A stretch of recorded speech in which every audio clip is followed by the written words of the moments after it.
you want to walk fast, walk alone. But if you want to walk far, walk together. Be the change that you want to see. It is through emotional growth that the cognitive gets stronger. To bring about change, you must engage. Be willing to be vulnerable in conversations that you make with others.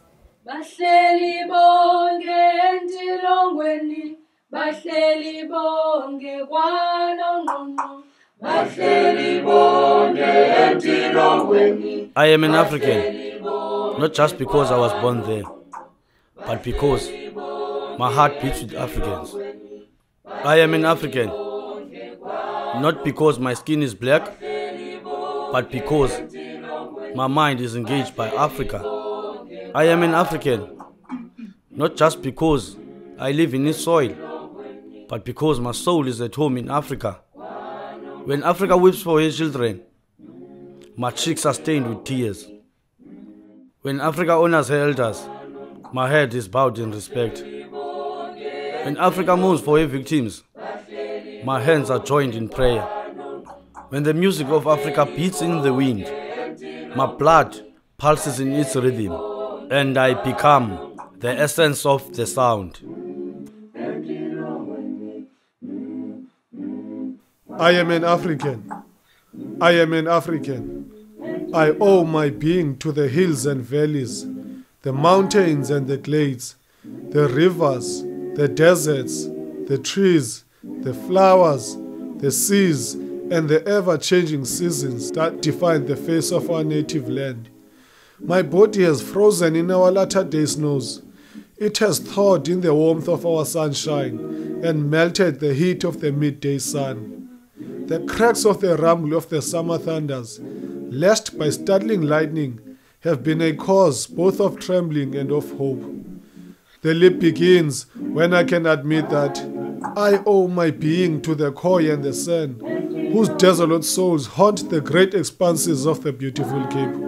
They who fell victims to the most merciless genocide our land has ever seen. They were the first to lose their lives in the struggle to define our freedom and independence, and they who, as people, perished in the result.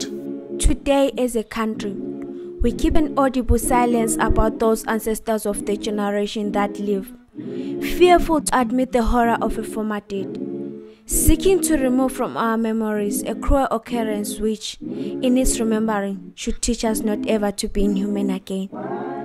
Allow me to tell you who I am. I am the grandchild of a warrior man and woman, that Hinza and Sikukune led, the loyalists that Tsejoy and Pepu took to battle. The soldiers Mushosho and Gungunyane taught never to dishonor the cause of freedom. I am the child of Nongawuse. I am he who made it possible to trade in the world markets, in diamonds, in gold, in the same food for which my stomach yearns. I come of those who were transported from India and China, whose being resided in the fact solely that they were able to provide physical labor, who taught me we could both be at home and be foreign, who taught me that human existence itself demanded that freedom was a necessary condition. Being part of all those people and in the knowledge that none dare contest that assertion, I shall claim that I am an African. Our nights cannot but be the nights of nightmares, while millions of our people live in conditions of degrading poverty. Sleep cannot come easily when millions of our children get permanently disabled, both physically and mentally, because of lack of food. No nights can be restful while millions of our people have no jobs. Some chose to rob and to murder to ensure that they and their own do not perish from hunger. There can be no moment of relaxation while the number of those affected by HIV and AIDS continues to expand at an alarming pace. Our days are forever haunted when frightening numbers of women and children in our country fall victims to rape and other crimes of violence. Neither can peace attend our souls as long as corruption continues to rob the poor and to corrode the value system which sets humanity apart from the rest of the animal world. The full meaning of liberation will not be realized until we leap to free ourselves both from oppression and from the dehumanizing legacy of deprivation we inherited from our past. As the sun continues to rise to banish the darkness of the long years of colonialism and apartheid, what the new light over our land must show is a nation diligently at work to create a better life for itself. Is rebirth driven by the enormous talents of all our people, both black and white, and made possible by the knowledge and realization that we share a common destiny, regardless of the shape of our noses. And that is why we are becoming the teachers of our motherland. Those who complete the course do so because they do not give up as fatigue sets in. They do not convince themselves that the road ahead is long, that the inclines too steep, that the loneliness impossible to bear, and that the prize itself of doubtful value. We too, as the people of South Africa, must run our own comrade marathon.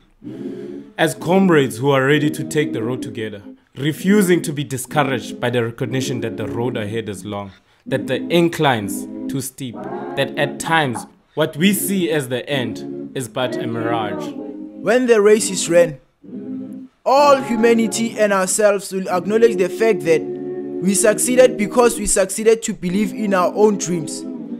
Every year, the rain will fall to bless our efforts. That too is a dream. But because it is our dream, we have still to demand of the ancestors. This thing that we have done today, in this small corner of a great African continent, that has contributed so decisively to the evolution of humanity, says that Africa reaffirms that she is continuing her rise from the ashes. Whatever the setbacks of the moment, nothing can stop us now. Whatever the difficulties, Africa shall be at peace. However improbable it may sound to the skeptics, Africa will prosper. Whoever we may be, whatever our immediate interest, however much we carry baggage from the past, however we have been caught by the fashion of cynicism and the loss of faith in the capacity of the people, let us err today and say, nothing can stop us now. Bahleli bonke entilongweni, bahleli bonke kwaNongqongqo, bahleli bonke entilongweni, bahleli bonke kwaNongqongqo,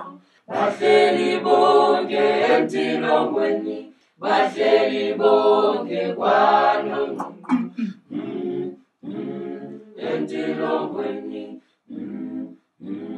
kwaNongqongqo, entilongweni, kwaNongqongqo. Bahleli bonke entilongweni, bahleli bonke